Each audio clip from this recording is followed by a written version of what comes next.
Gladstone PPT. I am Sandeep Kumar, giving you information about the basic English grammar determiners. As we know, determiner is very important chapter in our English grammar, which determines the noun phrases. Determiners हम निर्धारक को कहते हैं। इसके Hindi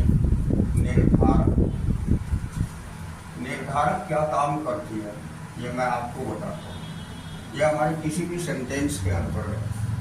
noun phrases जो भी होती है, यानी जो भी हमारा स्पीकर होता है या object by which we can say something, यानी स्पीकर के द्वारा या किसी ऑब्जेक्ट के द्वारा या ऑब्जेक्ट के बारे में जो कुछ भी हम कहना चाहते हैं, उसको कुछ वर्ड्स जो है वर्ड्स पर डिपेंड करती है कि क्या कहना चाहता है। तो that word, that proper word is known as determiners. तो उसे हम डिटरमाइनर्स कहते हैं। डिटरमाइनर्स को हम इस तरह डिफाइन कर सकते हैं कि determiners are those word, determiners are those words which expresses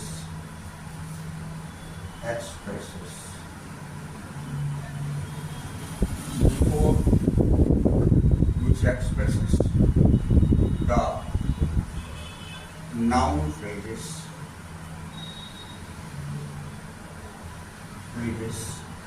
and generally mostly it is used before a noun phrase. देखिए, मैं कहना चाह कि डिटरमाइनर्स ऐसे शब्दों को बताते हैं जो कि नाउन फ्रेज को एक्सप्रेस करता है और इसका यूज नाउन फ्रेज से पहले होता है। नाउन फ्रेज से पहले भी होता है। सम वर्ड्स ऐसे भी होते हैं which is used in middle of the sentences, but those words wants to express that what the speaker want to say. Speaker क्या कहना चाहता है और किस बारे में कहना चाहता है, what about to say. So that type of words is known as determiner. उसे ही हम determiner देते हैं। For example, जैसे आप देखिए, एग्जाम्पल में होता है a and the. As we know, we are familiar with these words. These are the article and this, that, these, those, some, any, many, much, little, etc. इस तरह के बहुत सारे वर्ड्स। यहाँ पर मैं कुछ एग्जाम्पल दिया हूँ डिटरमाइनर की। तो these are the words which determines the sentences or noun phrases in a sentence. अब मैं थोड़ा सा आपको डिटरमाइनर्स के बारे में ये जानकारी देता हूँ कि ग्रामर की ये बेसिक चीज़ें हैं और मोस्टली ये अभी के समय में गैप फिलिंग आपके क्वेश्चंस में आती है। गैप फिलिंग में इसका यूज किया जाता है। That is about the question asked for the gap filling. It must be 4 marks, but it is very important. 4 marks के क्वेश्चन भी पूछे जाते हैं गैप फिलिंग में जनरली, लेकिन ये बहुत ही इम्पोर्टेंट है। इसको जानना बहुत ज़रूरी है।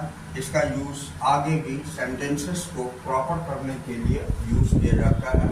सो डिटरमाइनर्स के बारे में जानकारी प्राप्त करनी बहुत ज़रूरी होती है इन बेसिक इंग्लिश ग्रामर।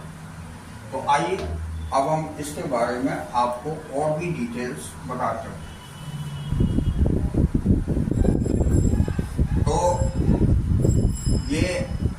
हमने बताया। इसके अलावा डिटरमाइनर्स आइडेंटिफाई किस किस चीज को करती है ये मैं आपको बताता हूँ। इट आइडेंटिफाई द ऑब्जेक्ट्स और पर्सन। डिटरमाइनर्स आइडेंटिफाई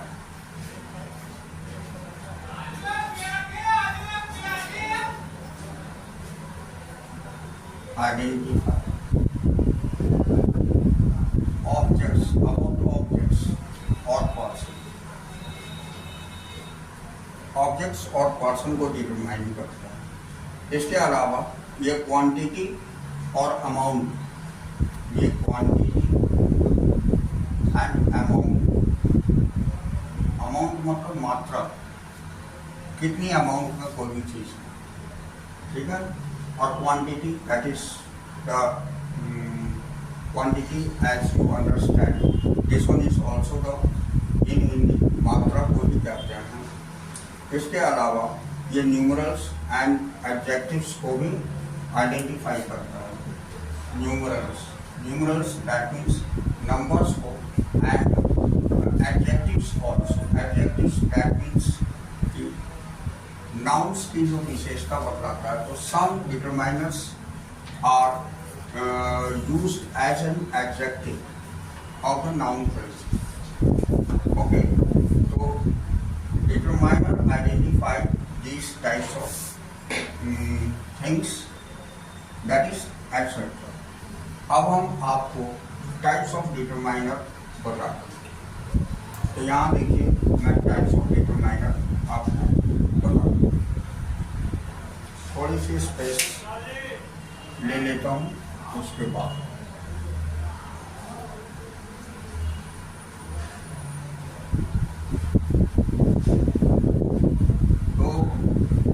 डिटरमाइनर्स के लिए ये बहुत ही महत्वपूर्ण है। इसमें अब मैं आपको टाइप्स ऑफ डिटरमाइनर्स बताऊँ। टाइप्स ऑफ डिटरमाइनर्स, तो पहला इसमें होती है आर्टिकल डिटरमाइनर। आर्टिकल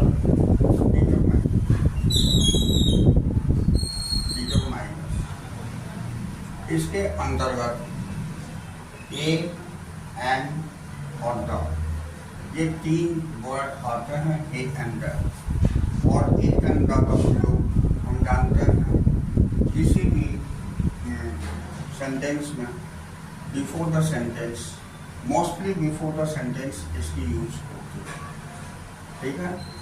तो इसके बारे में भी डिटेल्स हम बताएंगे। पहले टाइप्स ऑफ डिटरमाइनर जान लेते हैं, उसके बाद इसके बारे में बताएंगे। दूसरा होता है डिमॉन्स्ट्रेटिव डिटरमाइनर। डिमॉन्स्ट्रेटिव डिटरमाइनर, तो डिमॉन्स्ट्रेटिव डिटरमाइनर इसमें चार वर्ड आते हैं। दिस, दैट,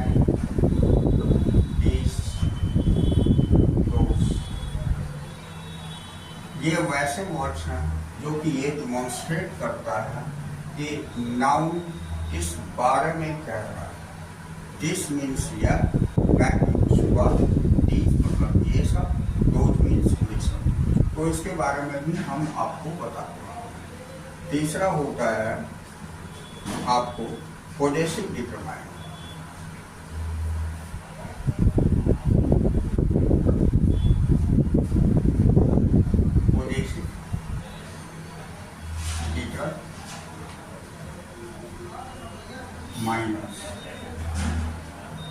तो पोजेसिव डिटरमाइनर हम उसे कहते हैं जिसमें ऐसे वर्ड्स जिसमें कि अधिकार को व्यक्त करने की क्षमता होती है। जैसे इसका एग्जाम्पल में माई, माई मीन्स मेरा, आवर, दो, आर, इट्स, देयर, ये सारे वर्ड्स आ जाते हैं, राइट। उसके अलावा अब मैं आता हूँ तीसरे के बाद चौथा, न्यूमरल डिटरमाइनर। न्यूमरल डिटरमाइनर, तो न्यूमरल डिटरमाइनर नंबर्स को एक्सप्रेस करता है। कभी कभी सेंटेंसेस में नंबर्स का यूज होता है, जैसे we are 4 brothers, that means हम लोग 4 भाई हैं, तो हियर 4 इज द नंबर। तो इस तरह के नंबर्स को एक्सप्रेस करने वाले डिटरमाइनर्स को हम न्यूमरल डिटरमाइनर कहते हैं। इसमें भी न्यूमरल डिटरमाइनर हमारे 3 टाइप के होते हैं। तो इसमें पहला होता है डेफिनिट, दूसरा इंडेफिनिट और तीसरा डिस्ट्रीब्यूटिव। तो इसका पार्ट में हम लिख देते हैं, उसके बाद इसके एग्जाम्पल तीनों में हम दिखा देते हैं। तो पहला होता है definite, definite numbers. Definite number में जैसे 1, 2, 3, बोथ, इस तरह के नंबर जो फिक्स नंबर होते हैं उसको एक्सप्रेस करते हैं। दूसरा इनडेफिनिट, इनडेफिनिट नंबर्स, इसमें आ जाता है सम, मेनी, ठीक है। इसमें हम लिखेंगे इंडेफिनिट में some, a few, many, all, etcetera. तो ये सम, मेनी, ए फ्यू या ऑल, ये इंडेफिनिट नंबर्स होते हैं। इसके अलावा अब तीसरा हमने बताया distributive, distributive numbers.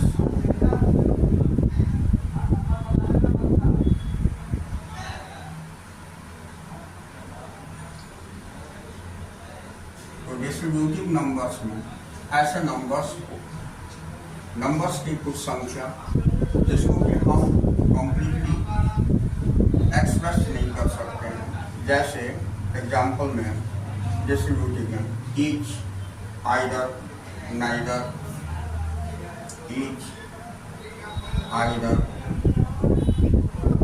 Neither, any, etcetera. तो ये 3 टाइप की आपकी न्यूमरल डिटरमाइनर्स में आ जाती है। अब पांचवा होता है हमारी क्वांटिटेटिव डिटरमाइनर। तो पांचवा हम क्वांटिटेटिव डिटरमाइनर।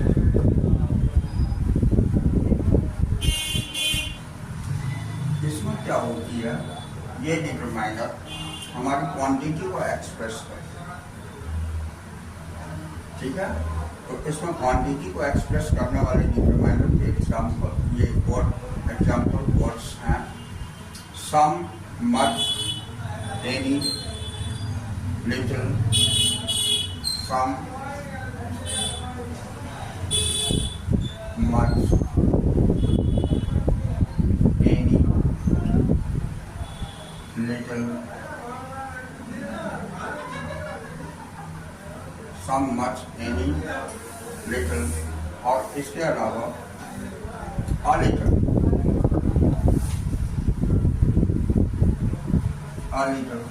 ऐसे।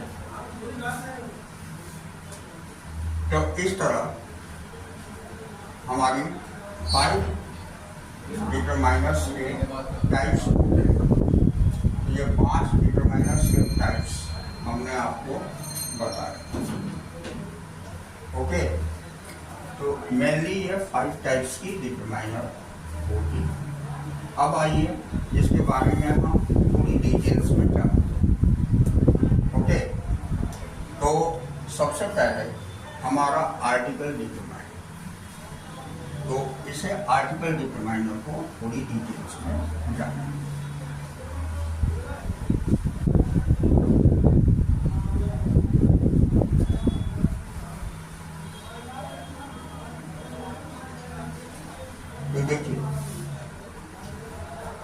जैसा कि कभी आप इसका यूज़ कर पाएंगे अगर इसके बारे में थोड़ी जानकारी हो।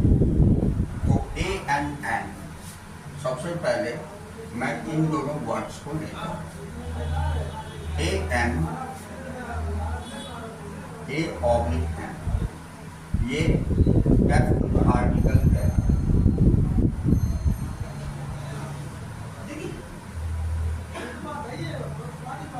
Definite article A N. उसके बाद इंडेफिनिट, ये इंडेफिनिट आर्टिकल में है। डेफिनिट आर्टिकल में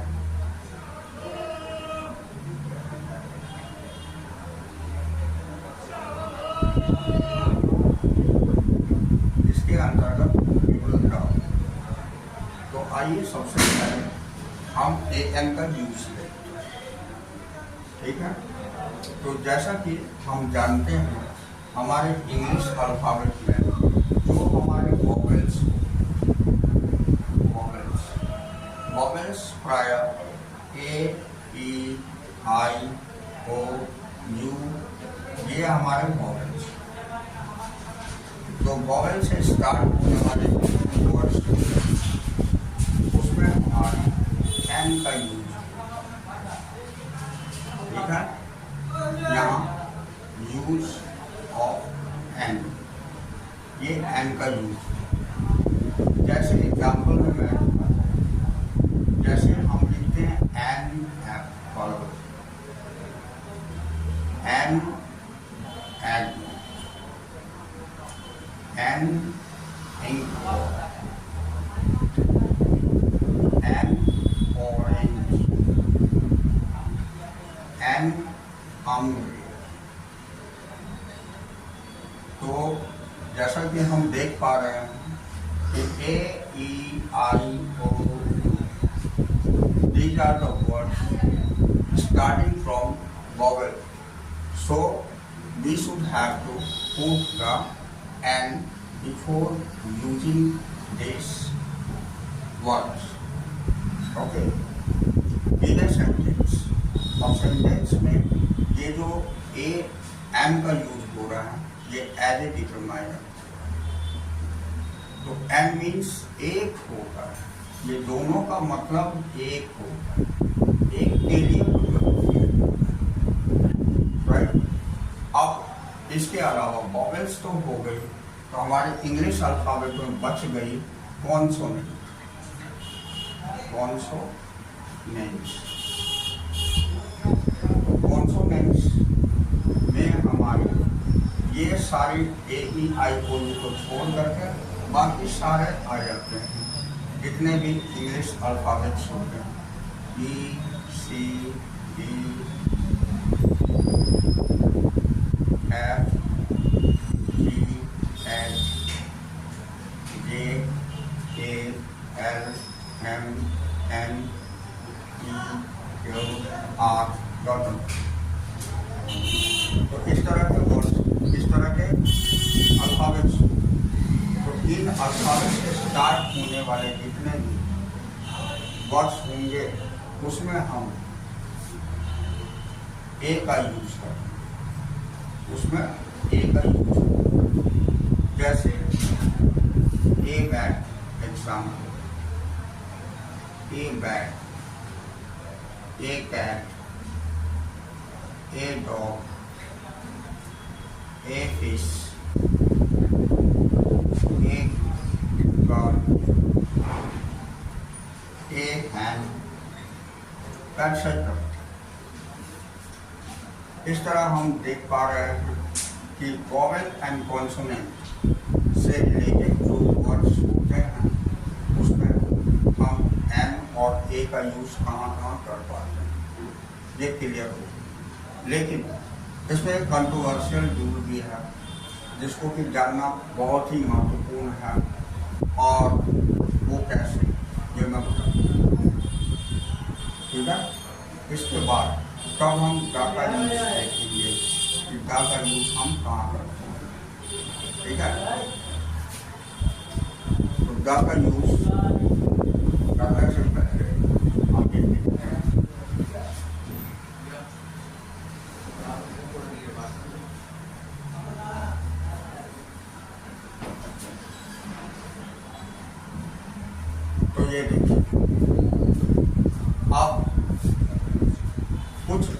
वर्ड्स होते हैं, some words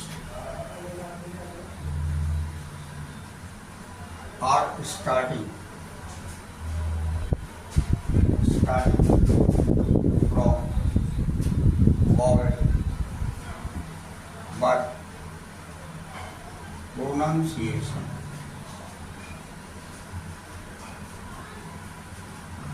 is like a consonant.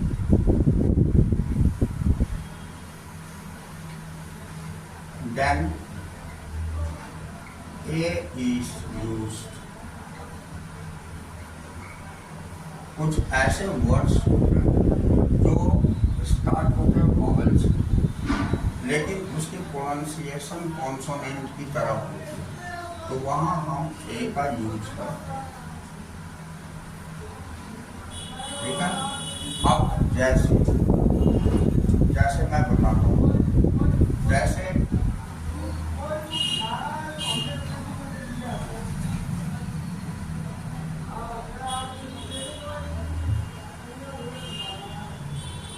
इसको हम यूरोपियन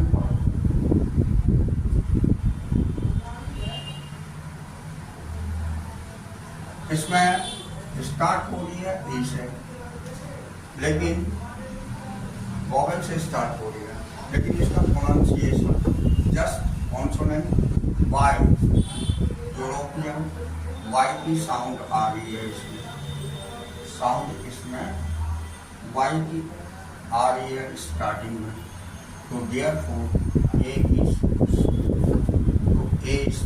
यूज होगा। जैसे uniform, you is the vowel और साउंड, इसमें साउंड वाई की आ रही है, सो ए इज यूज। ठीक है। यू से ही दूसरी वर्ड हो गया यूनिवर्सिटी।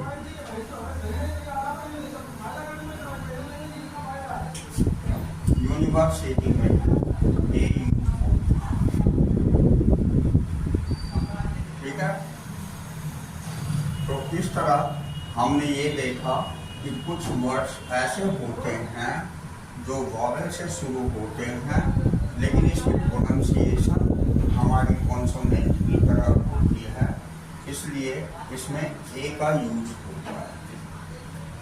ठीक है। अब देखिए कुछ वर्ड स्टार्टिंग फ्रॉम कॉन्सोनेंट होती है,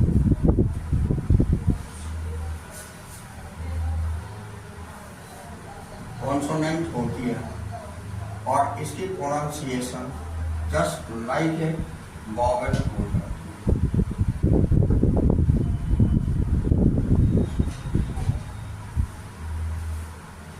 तो उसमें एम इज यूज्ड, तो एम का प्रयोग कर। अब उसका एग्जाम्पल हम कैसे लिखेंगे ये मैं बताता हूँ।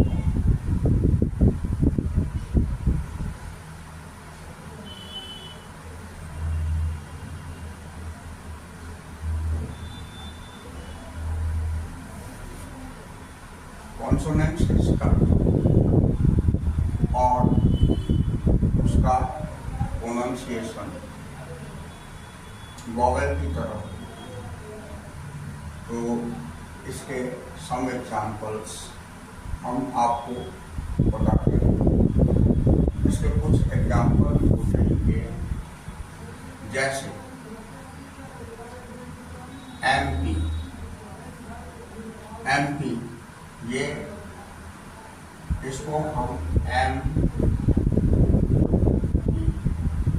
ऐसे, तो एम का प्रोनाउंसिएशन एक ही साउंड पहले आ रही है,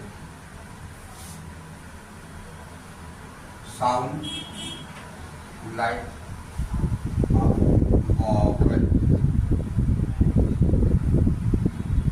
साउंड इसमें वॉवेल की तरह हो रही है। ठीक है। तो इसीलिए इसमें हम एम का यूज करें, जैसे MSC, इसमें भी साउंड एम की ए से साउंड आ रही है, इसलिए एन का यूज कर रही है। MLA, तो इस तरह के कुछ वर्ड्स हैं जिसमें कि एन का प्रयोग होगा। तो this are the some controversial rule, and you should have to keep in your mind that it depends on the sound. When the sound is like a vowel, then N is used, and when the sound is like a consonant, then A is used. You should have to keep in our mind. तो determiners में ये ध्यान रखनी पड़ती है, where A and N का use अगर हम कर रहे हैं तो। ओके देन, अब मैं आपको जो दूसरा गा था, गा का यूज मैं थोड़ा सा बता देता हूँ कि गा का यूज हम कहाँ कहाँ करते हैं। ठीक है, तो यूज ऑफ, तो पहला होता है फेमस पर्सनालिटी। जो फेमस पर्सनालिटी होते हैं उनमें गा का यूज, ठीक है। दूसरा, before the, before the name of newspapers.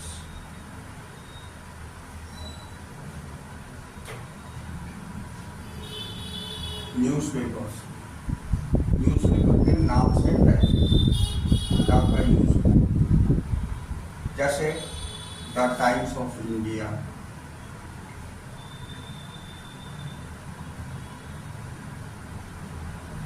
The Hindustan times,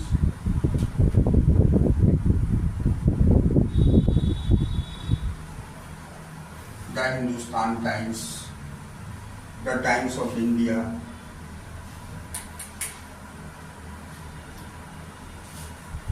और अब हम तीसरी बात बता रहे हैं,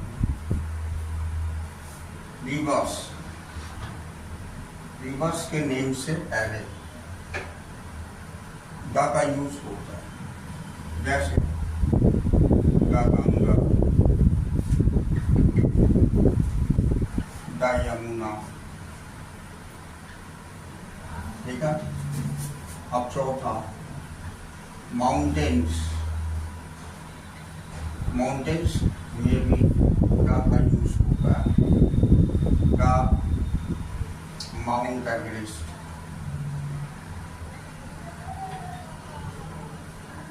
द K2, द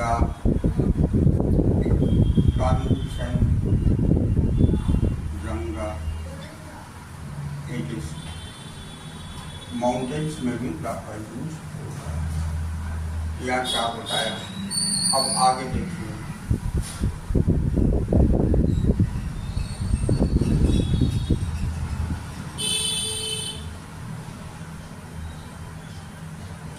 पांचवा,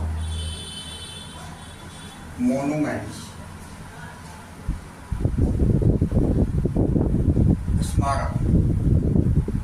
स्मारक में भी द का यूज होता है, जैसे the Red Fort, the India Gate, the Gateway of India,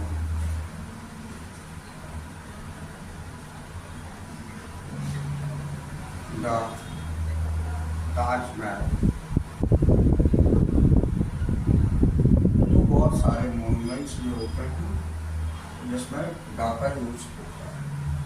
monuments में द का यूज होता है, जो भी हमारे स्मारक हैं, ऐतिहासिक धरोहर हैं, उनमें आप द का यूज किया जाता है।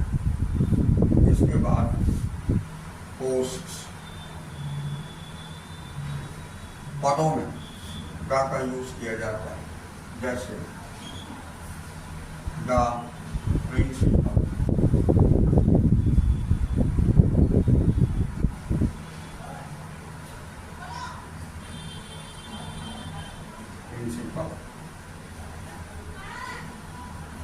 The manager, the general manager,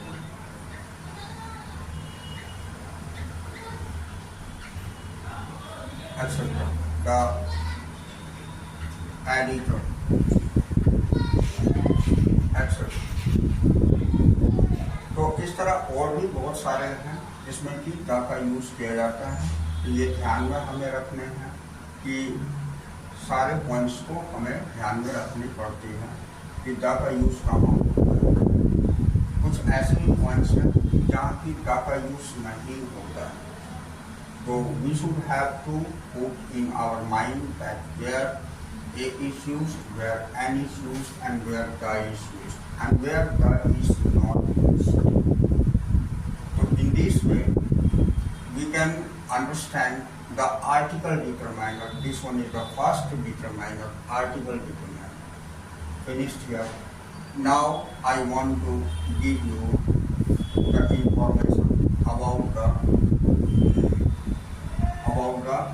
second determiner, that is demonstrative determiner.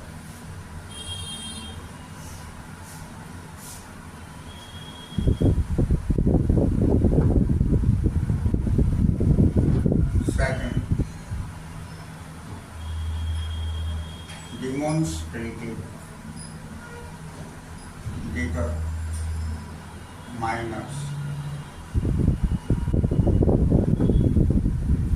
तो डिमोन्स्ट्रेटिव डिटरमाइनर के बारे में जैसा कि हमने आपको बताया, डिमोन्स्ट्रेटिव डिटरमाइनर के बारे में जैसा कि मैंने आपको बताया कि ये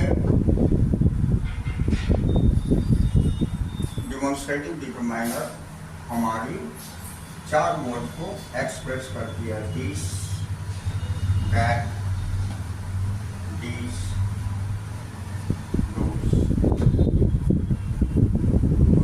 मतलब यह होता है, दैट मतलब वह होता है, दिस मतलब ये सब होता है, और दोस्त मतलब ये सब।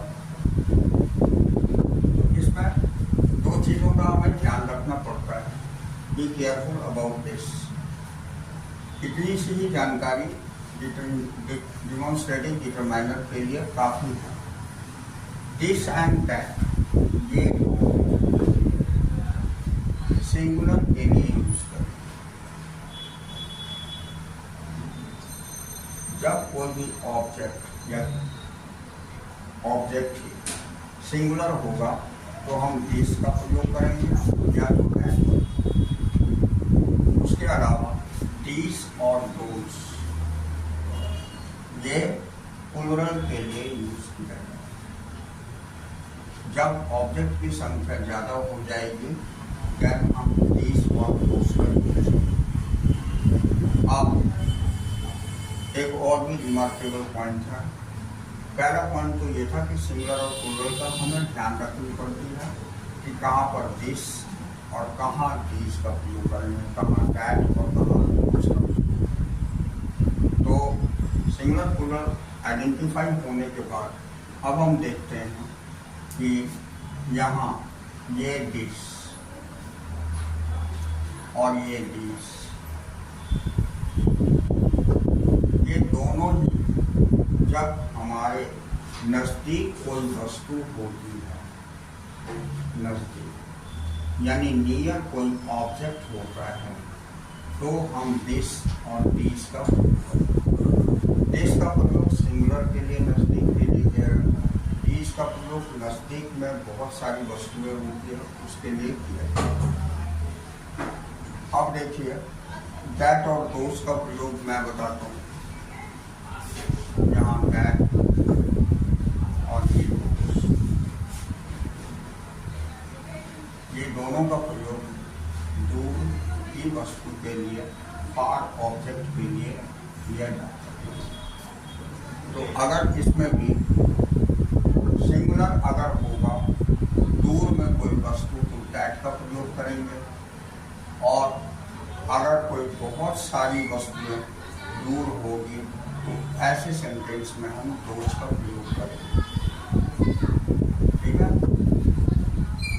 तो आज मैं काम करता हूँ, यहाँ पर दो डिटरमाइनर्स के बारे में आपको बताया। अब हम नेक्स्ट क्लास में, दैट मीन्स कल, इसे कंप्लीट करते हैं। तो that's all for today. We will meet again on the next video to complete the determiners, and जब कंप्लीट डिटरमाइनर हो जाएगी तो you will be familiar to gap filling. Gap filling के बारे में आपको अच्छी जानकारी हो जाएगी। That's all for today.